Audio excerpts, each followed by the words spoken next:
You clicked the video, I made the video, let's get right into it.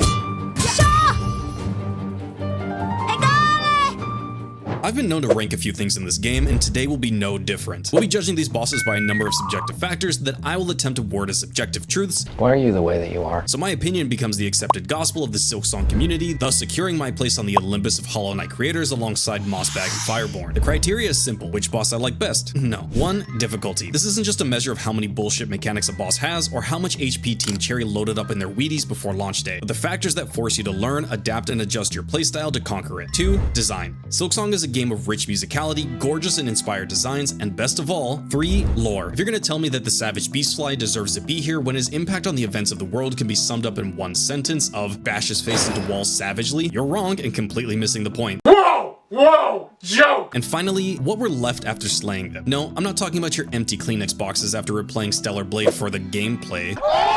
This is the lasting impact we must wrestle with after putting these individuals down, be it a mercy kill or something far more depressing.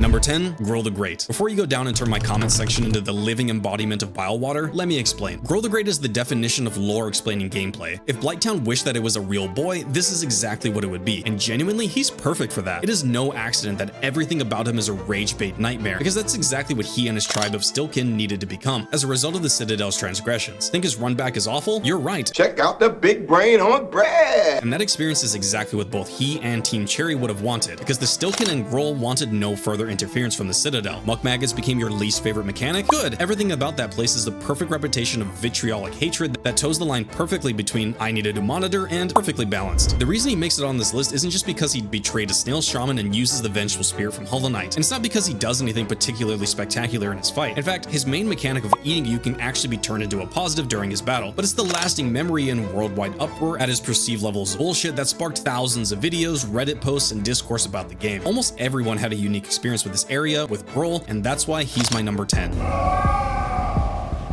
Number 9, the Cogwork Dancers. This is the opposite of Grohl, given that it's safe to say that most of us had the same experience with them. Taking the simple concept of two wind-up toys and turning their fight into a synchronized ballet with an emotional backdrop that could drop a double life sentence convict to his knees, which of course they're inclined to doing anyway. Jesus Christ! Makes this fight a masterpiece. The later fight against the Clover Dancers is an improvement to the difficulty of the fight, but other than the incredibly melancholic ending to it, it is, for me, a downgrade to the original encounter, as the haunting sadness of Phase 3 was the first moment in the game where Hornet's heroic climb up the Citadel no longer feels morally clean. They managed in such a small moment to steal the cape off our backs and force a moment of introspection. We all realize that the Green Prince gave up his life in an attempt to spare his kingdom from the Citadel and literally gave his body and soul to become the inspiration for the Cogwork Dancers. The bitter irony being that he was not only the sole survivor, but the only surviving memory of his kingdom being an empty husk of his former lover. Mechanically, this is not the most difficult fight. By design, every move is telegraphed in such a way that engages us in their eternal dance, bounding across the arena, narrowly avoiding their attacks. Honestly, my only gripe with this fight is that it's going to be on every list ranking bosses in the game, and force me into a completely unhinged commentary corner to maintain video retention.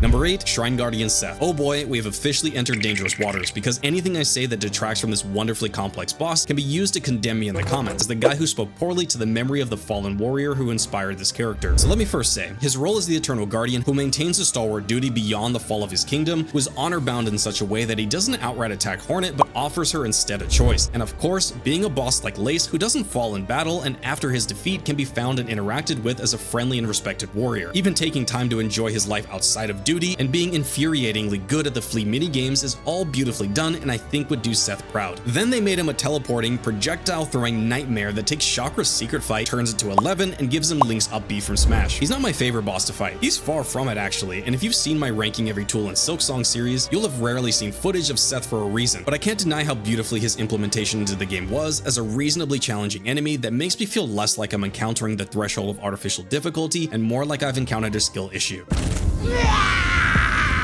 Number 7, Widow. One of, if not the last Weaver still loyal to Grandmother Silk, which makes complete sense when you look at her heretical control over Bellheart and willingness to perpetuate the effects of the haunting. However, something about her design gives more of a tortured figure willing to turn against her kind to escape further punishment. Widow has deep pins lodged in her back. Even Hornet remarks that it is her cruel punishment, which makes me believe that she's less of an outright traitor to the Weavers and more like Theon Greyjoy from Game of Thrones. Everything about the fight with Widow feels frantic, from her OST to her wild moveset that really gives you the impression that she's completely lost her mind mind, or what was there to begin with was damaged from the start. Then she starts pulling bells from the ceiling, and all of my respect for her was lost immediately as I promptly died over and over to the most unassuming boss in the entire game. I'm a sucker for bosses who use their environment against you because it makes the encounter feel more disadvantageous for the player. Of course, we're gonna have a hard time finding a boss in their chosen location, and bosses like Widow do this perfectly. What I think is most beautiful about this boss is that given that she is a weaver, she fights like Grandmother Silk and another boss later on this list. If you look at her moveset when she's pulling bells from the ceiling, it really looks like Grandmother Silk when she's pulling needles across the battlefield, except Widow either isn't good enough to do it, or she is so broken that she's lost the ability to do so. And at the time in the game where we fight her, we don't know this, but on repeat playthroughs, we can begin unraveling these deeper lore implications that I think make all of these bosses, but this one in particular, such a delight.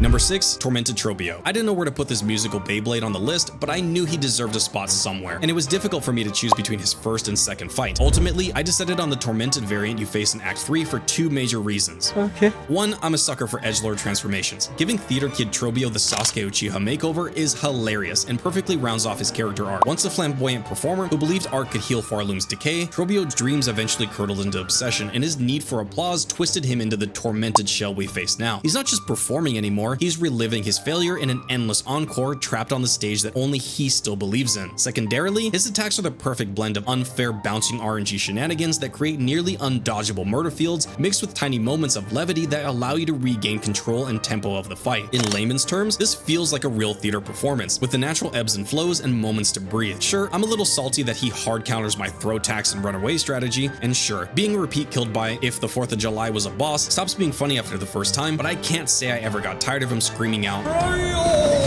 even on attempt number 682. Number 5, The Last Judge. Alright, I'll just get this out of the way. Yes, she's up this high on the list because muscle mommies are peak content. Hell yeah! But then, Team Cherry went and made her a bell-slinging powerhouse of focus, commitment, and sheer will, with a phase 2 that wouldn't feel out of place in Dark Souls 3. Her boss battle isn't frantic like some others on the list. It's slow, deliberate, measured, and predictable even on your first attempt. Even in phase 2, her attacks aren't a rigid binary test of whether you know the pattern. You have the space and time to adapt, react, and regain control of the chaos in combat. It's basically the only boss who lets you feel smart while simultaneously doing its best job to murder you. Compare that to somebody like Nihileth, who closes every window for reaction and basically expects you to die, learn, and retry on repeat. The Last Judge feels fair, and she feels like a real test of skill. It's just like Dark Souls! And that's part of what makes her so fascinating. She has carved out every ounce of who she is and stands proudly in a world built on a lie, unaware of the truth. A creature of honor and determination, and like so many bosses here, makes her almost pitiable, a being meant to uphold justice, trapped in the ruins of a kingdom that forgot what justice means.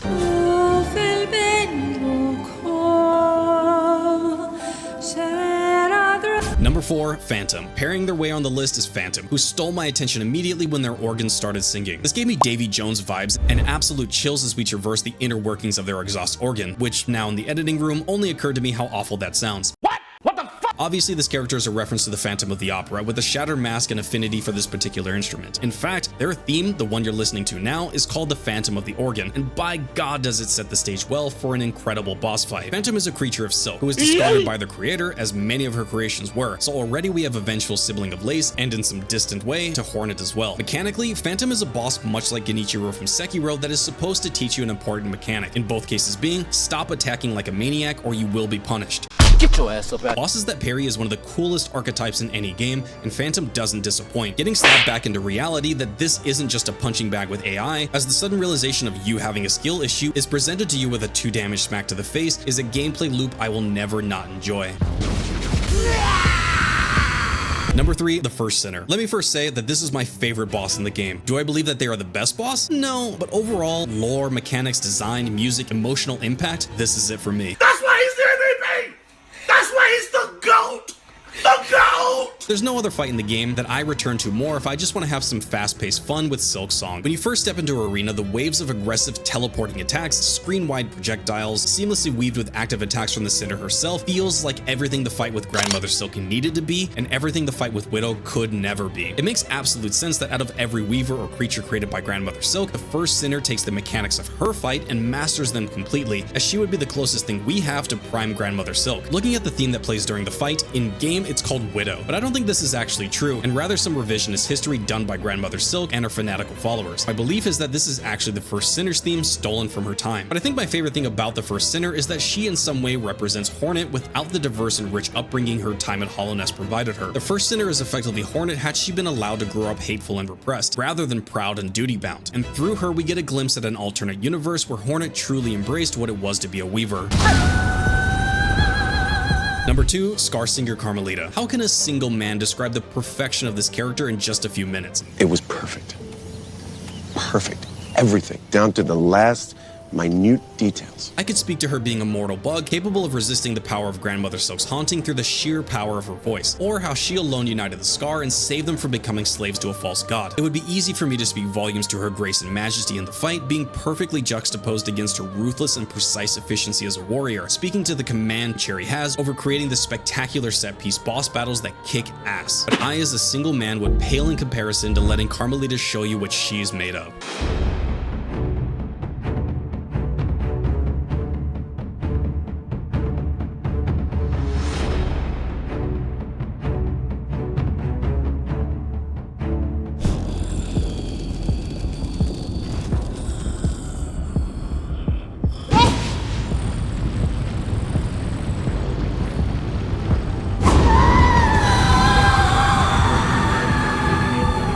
Number 1, Lost Lace. Of course, a 4-phase, true ending repeat fight against the void-possessed daughter of Grandmother Silk, with the backdrop of the Abyssal Ocean and the Grand Milf herself, tied up more than your average Stomp sub-convention. Hey yo, what the fuck? Don't look at me that way. 34,000 of you cast your stone alongside me in this game of goons. This is of course first place. I'm not a monster. Yes, you did. Lost Lace isn't just a boss fight. She's the culmination of a story that's quietly been building since the start. She's the silk-crafted child of Grandmother Silk, twisted by the void, a tangible manifestation of Farlam's corruption and loss. The fight is literally layered with narrative. Every attack, every movement echoes her struggle between her constructed identity and the void that's clawed its way into her soul. Team Cherry didn't just make this fight hard, it made a fight that tells a story, connecting the player to the kingdom's ruined past and Lace's desperate rebellion against her creator. Lost Lace is the perfect representation of what a repeat fight in a game should be, and Team Cherry, time and time again, has shown their mastery over this concept, starting with Hornet, leading to Trobio, and now perfecting their craft with Lost Lace. Trudging through Act 3, jumping into the memories of former rulers of kingdoms, the very echoes of Farlam's past, was unfiltered magic that we got to experience for $20. But then the game caps off with this legendarily difficult fight that not only builds upon the skills you've gained fighting the previous 2 versions of Lace, but it does so all while subverting the expected patterns by adding new Void Lace modifiers to her attacks. Then Grandmommy drops down, assumes the position, and the sky starts raining void. The literal world around you is falling apart, and the soundtrack captures both the desperation of the void and the triumphant determination of Hornet and everyone who put their faith in her. You're literally witnessing the kingdom itself begging for salvation, with Hornet as the only thread capable of stitching it back together. I'm literally getting chills just reliving the fight while writing the script. It is impossible to deny how perfect this fight is from every single aspect. Nothing feels wasted, nothing feels like it cannot be conquered, but on the flip side, unless you've practiced specifically for this fight, you'll never fully feel in control. At any moment, things can spiral out of your hands, you take one too many hits, even on a perfect run, and it's over. Just like that. Thanks for watching. If you enjoyed, I'd welcome you to subscribe and leave a like so this video can reach further audiences. Peace.